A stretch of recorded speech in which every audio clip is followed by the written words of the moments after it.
So hello friends, एक बार फिर आप सभी का स्वागत है मेरे चैनल इंग्लिश नोटबुक पर। तो आज के सेशन में हम बात करेंगे प्रेजेंट परफेक्ट नेगेटिव की।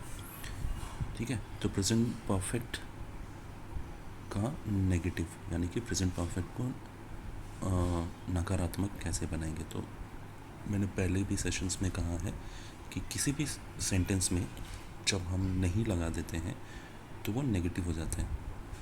ठीक है, तो प्रेजेंट परफेक्ट में सबसे पहले किस तरह के सेंटेंसेस आते हैं हिंदी में, जैसे कि मैंने खाना खा लिया है, मैंने पढ़ाई कर ली है, सीमा ने होमवर्क कर लिया है। ठीक है, या फिर तुमने कपड़े धो दिए हैं या तुमने कपड़े धो लिए हैं। इस तरह के सेंटेंस में ऐसे काम जो हो गए हैं वो सारे सेंटेंसेस प्रेजेंट परफेक्ट में आते हैं। तो हम बोलते हैं ना हिंदी में कर दिया है या फिर किया है, लिया है, ठीक है, गया है, आया है, आई है, ठीक है, कर चुके हैं, किया है। तो इस तरह के सेंटेंसेस सारे प्रेजेंट परफेक्ट में आते हैं। तो प्रेजेंट परफेक्ट में प्रेजेंट परफेक्ट का कभी भी जब नेगेटिव करेंगे तो उसका स्ट्रक्चर क्या होगा, सबसे पहले आइए वो देख लेते हैं। तो प्रेजेंट परफेक्ट का नेगेटिव जब भी करेंगे तो सबसे पहले होगा सब्जेक्ट, उसके बाद हैज़ या हैव में से कोई एक।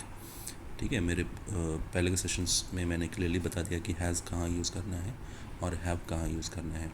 ठीक है, किसी भी सिंगुलर के साथ, एक वचन के साथ हैज़ यूज़ होता है और बहुवचन के साथ हैव यूज़ होता है, और यू एंड आई के साथ हमेशा हैव यूज़ होता है। ठीक है, पुरानी वीडियोस आप देखोगे तो आपको क्लैरिटी मिल जाएगी। तो नेगेटिव की बात करें तो पहले सब्जेक्ट, फिर हैज़ या हैव प्लस नॉट। ठीक है, हैज़ या हैव के बाद नॉट एंड उसके बाद V3। ठीक है, वर्ब का जो थर्ड फॉर्म है उसको यूज़ करना है प्लस प्रेडिकेट। ठीक है, तो वर्ब के पास जो कुछ भी बच जाता है सेंटेंस में वो प्रेडिकेट। तो आइए सबसे पहले प्रेजेंट परफेक्ट में एक सेंटेंस देखते हैं, फिर उसका ट्रांसलेशन करेंगे प्रेजेंट परफेक्ट के फॉर्मूले के हिसाब से, एंड देन फिर उसका नेगेटिव करेंगे। तो पहला सेंटेंस है मैंने खाना खा लिया है, या फिर लोग ऐसे भी बोलते हैं कि मैंने खाना खाया है। तो दोनों एक ही सेंटेंस है, सिर्फ दो तरीके हैं बोलने के कि मैंने खाना खा लिया है, मैंने खाना खाया है। तो इसका इंग्लिश होगा, मैंने का इंग्लिश होगा आई, और आई के साथ हमेशा लगता है हैव, तो हैव लगा दिया। एंड देन जैसे कि मैंने बोला था कि V3 होता है प्रेजेंट परफेक्ट में, हमेशा V3 लगता है। तो ईट का V3 होता है ईटन। ठीक है, ईट का V1 is eat, V2 is eight. ठीक है, एट की स्पेलिंग होती है ATE। ठीक है, एट। तो V2 होता है एट और V3 होता है eaten. So I have eaten, क्या खाया है, खाना, तो खाना is food. So I have eaten food. अब इसका नेगेटिव करेंगे। तो नेगेटिव जब हम करेंगे तो कुछ नहीं करना, अगर हम स्ट्रक्चर के हिसाब से देखें तो हैज़ आपके बाद नॉट लगाना, बाकी सब कुछ सेम है। तो नेगेटिव करते वक्त कुछ नहीं करना है, इस हैव के बाद में सिर्फ नॉट लगा दो तो ये इसका नेगेटिव हो जाएगा। So see I have not eaten food. इसको अगर हिंदी में बोलेंगे तो बोलेंगे मैंने खाना नहीं खाया है। ठीक है, मैंने खाना नहीं खाया है। So I have not eaten food. अब देखते हैं दूसरा एग्ज़ाम्पल है सीमा ने होमवर्क कर लिया है, या फिर इसको हिंदी में ऐसे भी बोल सकते हैं कि सीमा ने होमवर्क किया है। ठीक, तो इसका प्रेजेंट परफेक्ट में ट्रांसलेशन होगा सीमा हैज़ डन होमवर्क। ठीक है, यहाँ पे कर लिया है आपका वर्ब है, तो करना यानी कि डू। ठीक है, या फिर किया है, दोनों ही तरीके में। तो करना इज़ डू, और डू का V3 होता है done, do did and V3 is done. तो सीमा हैज़ डन, क्या किया उसने, तो होमवर्क किया है, तो सी हैज़ डन होमवर्क। इसका जब नेगेटिव करेंगे तो सिंपली हैज़ के बाद नॉट लगा देंगे, तो सीमा हैज़ नॉट डन होमवर्क, यानी कि सीमा ने होमवर्क नहीं किया है, हिंदी में अगर इसे कहें तो। नेक्स्ट, तुमने कपड़े धो लिए हैं, या फिर इसको ऐसे भी कह सकते हैं कि तुमने कपड़े धोए हैं।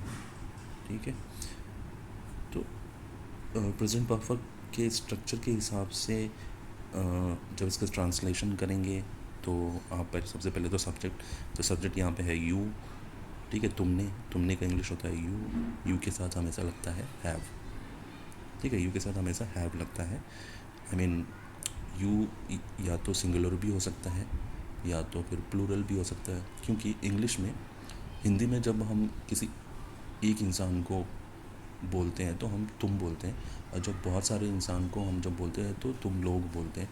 लेकिन जब इंग्लिश में जब हम बोलते हैं तो चाहे वो तुम हो या तुम लोग हो, दोनों ही सिचुएशंस में हम यू ही बोलते हैं। और यही रीज़न है कि यू के साथ हमेशा हैव लगेगा, क्योंकि यू एक वचन भी हो सकता है, बहुवचन भी हो सकता है।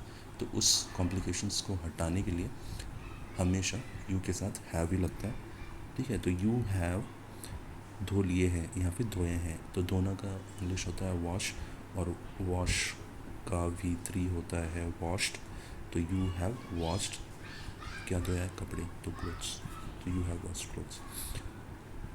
इसका जब नेगेटिव करेंगे तो ऑब्वियसली हैव के बाद नॉट लगा देंगे बस। तो you have not washed clothes, यानी कि तुमने कपड़े नहीं धोए हैं।